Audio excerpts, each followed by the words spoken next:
We're backstage at the iHeartRadio Jingle Ball, presented by Capital One. Niall Horan, thank you for stopping by. Elvis Duran, good to see you. Look, you know, he's no stranger to Jingle Balls. This is your, what, how many are you doing? You're doing 6 of them? I'm doing 6 of them. This is my 3rd or 4th one. But I'm no stranger. I've done plenty of these things. Yes, you've been around for a while. Yeah, I've been around for a while. Yeah, I like that. I really enjoy doing it. Okay, I have to ask the question. I'm going to put you on the spot. Your single came out in September. Yeah. We need an album. So don't you think it's time for an album? Yeah, I'm recording everything from scratch. So musically, everything is done from scratch. So I kind of pick and choose the songs that I'm going to record before I go into the studio. So I've got Am I about making 8 you nervous songs. with this question? No, I like it. Something So- tells me you haven't done anything. No, you only have one song and that's it. I'm 8 songs in. I haven't even picked a second single.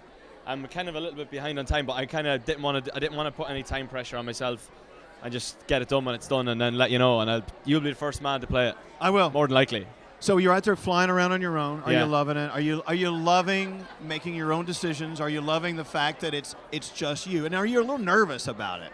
Yeah, at the very start, you know, I was, because there was no real plan for me to do anything anyway. And then I started writing songs, and it started to come together. And I was like, maybe I should release this, and that's where that came from. So when I started performing first on my own, it obviously felt a little bit strange, you know, being out there standing looking around and no one was there. But the longer it's gone on, it's like anything, you know, you just get used to it after a few performances, and I've started to really enjoy it and embrace it for what it is. Maybe a stupid question, but I want to ask you anyway.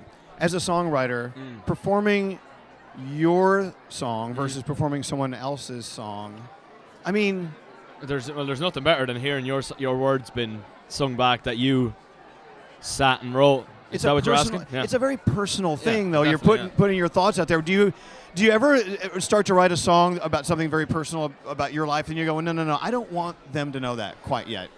Yeah, I tend to try and, if I'm writing something like that, I tend to try and not make it so obvious, and like have it in there, you know, and show myself in that way, and let people think of whatever they want about it. Some people like find things relatable. Some people like to make up things that they think the song is about, you know, and that's whatever. But yeah, you kind of know deep down what it's about yourself, you know. It's a beautiful part about being able to write your own songs. You get to like put it out there, but I guess that's also kind of a scary thing. Yeah. I would be frightened to death. 100%. It always is. Every time I'm sure you hear this from different artists all the time. The most scary time is when you're bringing out a new song, because you've lived with it for so long and you don't know what the reaction's going to be. You have an idea that it's okay, right? So that's why it blew me away with this town. You know, I didn't think that it was going to blow up the way it has, and it's doing a pretty good job, I think. Oh, no, you're doing okay.